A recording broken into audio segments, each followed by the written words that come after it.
A deputada Caroline de Toni, presidente da Comissão de Constituição e Justiça da Câmara dos Deputados, expôs a situação de um dos presos políticos do ministro Alexandre de Moraes, do Supremo Tribunal Federal, mostrando que se trata de uma prisão injusta e também de um processo injusto e inconstitucional.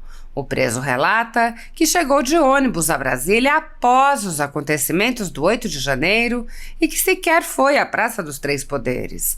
Mesmo assim, foi preso e condenado sem qualquer direito ao devido processo legal. A deputada Caroline de Toni disse: mais um caso de injustiça. Imagine ser condenado a 17 anos de prisão por chegar a Brasília no dia 8 de janeiro de 2023, após o fim de toda a confusão. Esse foi o crime gravíssimo do Matheus, estar no lugar errado, na hora errada. Direitos básicos foram violados, como a presunção de inocência, a individualização da pena e tantas outras garantias básicas que todo cidadão deve ter. Hoje, ele vive com a liberdade cerceada e com uma tornozeleira como companheira. É por ele e tantos outros injustiçados que continuamos lutando pela anistia do 8 de janeiro. Nos próximos dias, retomaremos a discussão na CCJ e precisamos do apoio e das orações de todos. Posso contar com vocês? Mais de 2.000 pessoas foram presas em massa a mando do ministro Alexandre de Moraes, do Supremo Tribunal Federal, com a colaboração do Exército Brasileiro, sem provas nem indícios de crimes e sem o menor respeito a direitos humanos ou ao devido processo legal. Centenas dessas pessoas passaram meses a fio presas e só foram libertadas com medidas cautelares excessivas e arbitrárias, muito piores do que as que são aplicadas a pessoas condenadas por crimes graves. Milhares de famílias continuam sofrendo com as restrições às suas liberdades e seus patrimônios. Tudo sob o olhar complacente do Senado Federal. Enquanto cidadãos comuns ficam sujeitos a medidas abusivas, autoridades do governo Lula envolvidas nos fatos do dia 8 de janeiro seguem livres, leves e soltas. O general G. Dias, por exemplo, era o ministro do Gabinete de Segurança Institucional, era responsável pela segurança do Palácio do Planalto e foi filmado no interior do palácio interagindo com os invasores. Até o momento, o general G. Dias não foi preso, não teve seu passaporte apreendido, nem suas contas bloqueadas, nem seus bens ou sua renda apreendidos. Essas medidas cautelares são reservadas a conservadores, que podem sofrer qualquer uma ou várias delas, sem qualquer indício de crime, sem direito à defesa, nem acesso ao devido processo legal. Quando aplicadas a conservadores, as medidas cautelares podem perdurar pelo tempo que desejar o senhor ministro que determina sua aplicação, ainda que as pessoas não tenham foro privilegiado e não estejam, portanto, sujeitas à jurisdição das cortes superiores. Apoiadores do ex-presidente Jair Bolsonaro e pessoas que apenas têm um discurso diferente do imposto pelo cartel midiático vêm sendo perseguidos, em especial pelo judiciário. Além dos inquéritos conduzidos pelo ministro Alexandre de Moraes no Supremo Tribunal Federal, também o ex-corregedor do Tribunal Superior Eleitoral, Luiz Felipe Salomão, criou seu próprio inquérito administrativo e ordenou o confisco da renda de sites e canais conservadores, como a Folha Política. Toda a receita de mais de 31 meses do nosso trabalho está bloqueada por ordem do TSE, com aplauso dos ministros Luiz Roberto Barroso, Alexandre de Moraes e Edson Fachin. Sem a possibilidade de receber a renda de seu trabalho, o jornal corre o risco de fechar. Se você apoia o trabalho da Folha Política e pode ajudar, use o QR Code para doar qualquer quantia para a empresa Raposo Fernandes ou use o código ajude@folhapolitica.org. Caso prefira, há a opção de transferência bancária para a conta da empresa Raposo Fernandes, disponível na descrição deste vídeo e no comentário fixado no topo. Há mais de 10 anos, a Folha Política faz a cobertura da política brasileira, mostrando atos, pronunciamentos e eventos dos três poderes, quebrando a espiral do silêncio imposta pelo cartel de mídia que quer o monopólio da informação. Pix ajude@folhapolitica.org. Assista. Pessoal, nessas nossas andanças aqui pelo oeste de Santa Catarina, encontrei o Matheus. E o Matheus, ele está usando uma tornozeleira, porque ele está no processo, naquele inquérito que está no Supremo com relação ao dia 8 de janeiro. E eu perguntei, mas Matheus, você estava lá na manifestação? Como é que foi a manifestação no dia 8 de janeiro? Bom, eu cheguei lá no domingo à tarde já, quando o pessoal voltava da manifestação. E como meu grupo tinha acabado de chegar, o ônibus tinha saído de lá. Aí na segunda-feira a gente ficou lá. Ou seja, tu não participou da manifestação. Não. Chegou depois que tudo tinha acontecido. Sim. Mas você estava no ginásio. Daí. Depois ele mandou todo mundo pro ginásio. Nós estávamos na frente do quartel do Exército, onde a gente montou o acampamento. Na segunda-feira de manhã, a polícia do Exército pediu para que a gente saísse de lá, que a gente tinha 1 hora para desmobilizar o acampamento. E quando a gente foi sair, eles disseram que a gente só poderia sair entrando nos ônibus. Quando a gente entrou no ônibus, a pergunta era para onde o ônibus ia levar a gente. Os policiais disseram que seria levados para a rodoviária para que a gente pudesse sair de Brasília. Porém, quando a gente chegou no ônibus, a gente foi levado passear, para ser exposto para toda a mídia por toda Brasília. Desde as 7 e pouco da manhã até umas 4 horas da tarde a gente ficou rodando.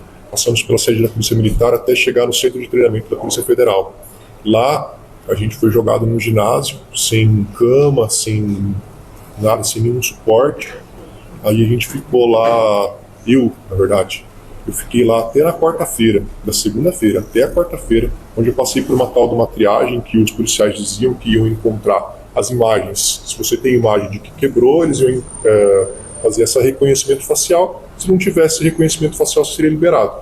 Porém, quando eu passo pela mesa do delegado, tinha uma pilha de papel com o mesmo processo, só com um espaço branco para colocar o seu nome e o seu CPF, para você responder por 5 crimes. Dali, eu saí com um outro ônibus, que eu achei que ia para a rodoviária ainda, porque eu não tinha feito nada. Mas não, fui levado direto para Papuda, onde eu passei 53 dias. Conheci o Clezão, conheci muita gente lá, todas as pessoas de bem. Quem quebrou não está lá. Quem quebrou não está lá. E é por essas e outras que a gente está lutando pela anistia do dia 8 de janeiro.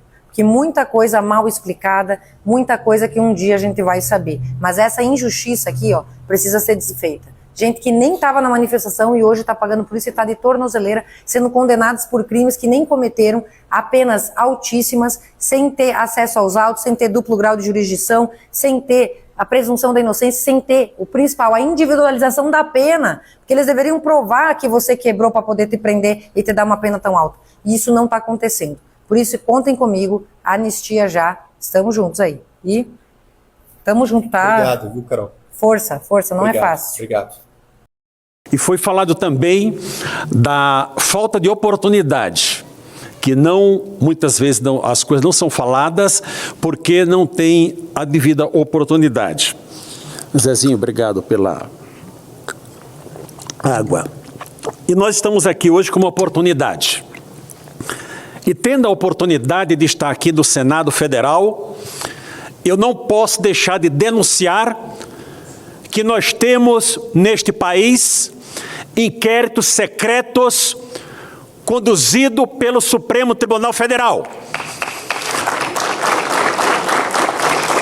onde as prerrogativas dos advogados são vilipendiadas desde março de 2019.